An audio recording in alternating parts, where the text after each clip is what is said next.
சிதம்பரம் சிதம்பரம் என்று கேள்விப்பட்டாலே அந்த ஊரினுடைய மகிமை காலங்காலமாக இருந்து வருவது சிதம்பர ரகசியம் என்று சொல்வார்கள்.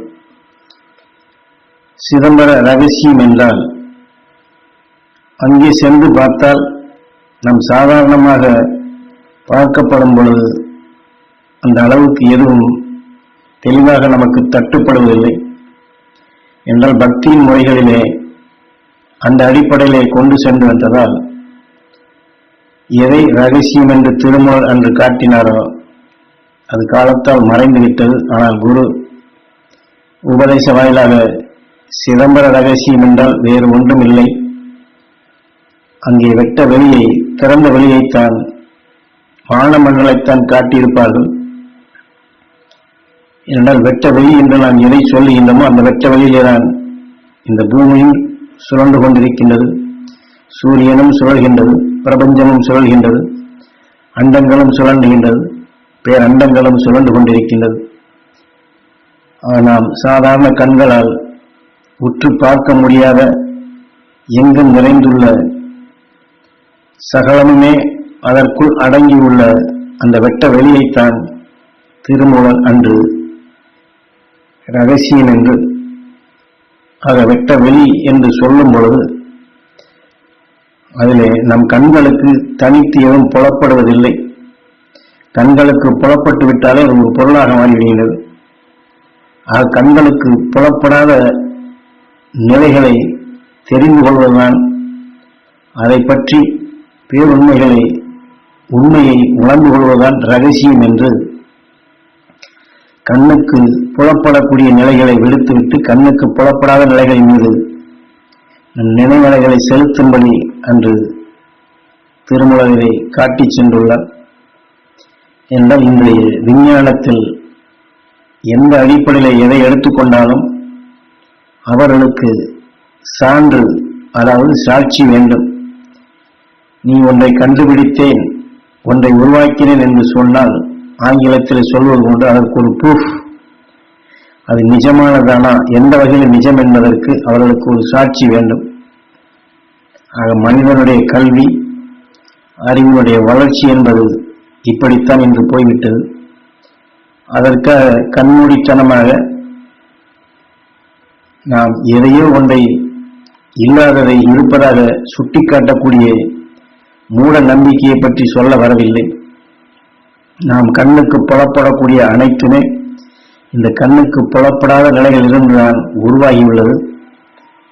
நாம் கண்ணிலே உற்று பார்க்கக்கூடிய அனைத்துமே மீண்டும் இது ஆவியாக கரைக்கப்படும் பொழுது கண்ணுக்கு தெரியாதபடிதான் மாறுகின்றது. விஞ்ஞான கண்டுபிடிப்பாக இருந்தாலும் சரி, வேற இயற்கையுடைய நீதிகளாக இருந்தாலும் சரி, ஒரு பொருள் உருவாவதும் ஆவியில் இருந்துதான்.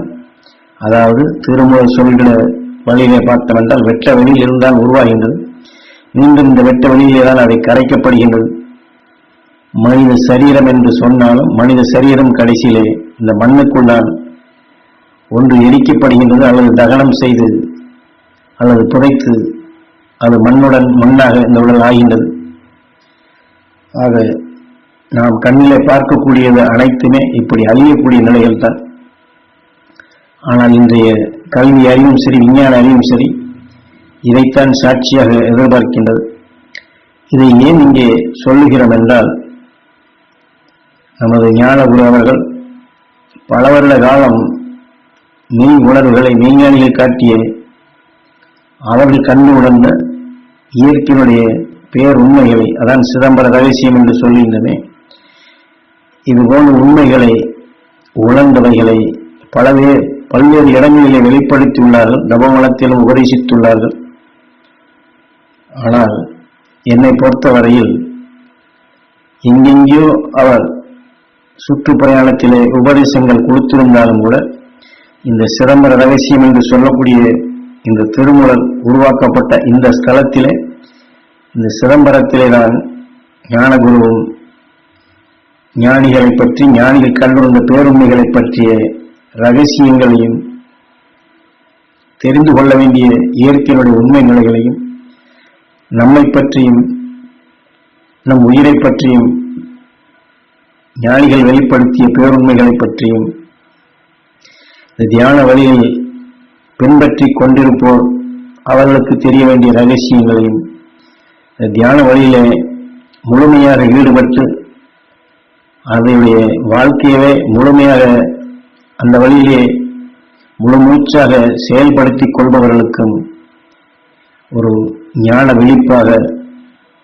அவர்கள் போகும் பாதையிலே ஏற்படக்கூடிய இடர்பாடுகளை நீக்கும் விதமாக இந்த சிதம்பரம் என்ற ஸ்தலத்திலே நான் பல்வேறு உபதேசங்களாக வெளிப்படுத்தியுள்ளார்கள். கூடுமான வரை ஞானகுரு அவருடைய உபதேசங்களை எல்லாவற்றையும் கேட்பது மிக மிக நன்மை. இருந்தாலும் அப்படி எங்களால் கேட்கக்கூடிய நிலை இல்லை, வாய்ப்பு இல்லை என்று எண்ணுபவர்களுக்கு குறைந்தபட்சம் சிதம்பரத்திலே குருநாதர் உபதேசித்த ஒளி நாடாக்கள் அதிகபட்சம் ஒரு 20 அல்லது 25 தான் இருக்கும். அதையாவது குறைந்தபட்சம் வாங்கி அதை தங்கள் சந்தர்ப்பங்களிலே அந்த உபதேசங்களை கேட்டால் அந்த ரகசியம் என்று எதை சொல்லுகின்றோமோ அந்த ரகசியங்கள் நமக்கு என்றால் முதலிலே சொன்னது போல கண்ணுக்கு புலப்படாது அந்த சூட்சுமமாக இருக்கக்கூடிய உண்மைகளைத்தான் நாம் அறிய வேண்டும் என்று ஆசைப்படுகின்றோம். எதுவாக இருந்தாலும் சரி, என்னால் என்ன நடக்கின்றது, என்ன ஆகப் போகின்றது, நாளை என்ன ஆகும், நேற்று எப்படி இருந்தோம், நாளை எப்படி ஆகும், நாம் செய்வது சரியான வழியிலே தான் நாம் சென்று கொண்டிருக்கின்றோமா, அல்லது சரியான வழியிலே செல்ல வேண்டும் என்றால் என்ன செய்ய வேண்டும், இதற்கு அடுத்து என்ன செய்ய வேண்டும், இதற்கு அடுத்து என்ன செய்ய வேண்டும், சரி இவ்வாறு செய்கின்றோம், இந்தந்த நிலைகள் நடக்கின்றது, இது ஞான வழியில் சரிதானா என்று இதையெல்லாம் அறிய, பேருண்மைகளை உணர, அருள்வழி அருள்வாழ்க்கை வாழ, என்றுமே சீராக ஞானகுரு காட்டிய அருள்வழியில் துருவ நட்சத்திரத்தின் நீர்ப்போட்டத்தில் சப்தரிஷி மண்டலத்தோடு இணையும் நிலையாக இதற்கு முன் வந்த ஞானிகள் மகரிஷிகள் பெற்ற நிலைகளை இந்த வாழ்க்கையிலே கண்டு அந்த மெய்வெளி என்றுமே அது பயணம் செய்ய வேண்டும் என்று விரும்புபவர்கள் குறைந்தபட்சம் குருநாதருடைய சிதம்பரத்தில் உபதேசிக்கப்பட்ட கருத்துக்களை கேட்பது மிகவும் நல்லது.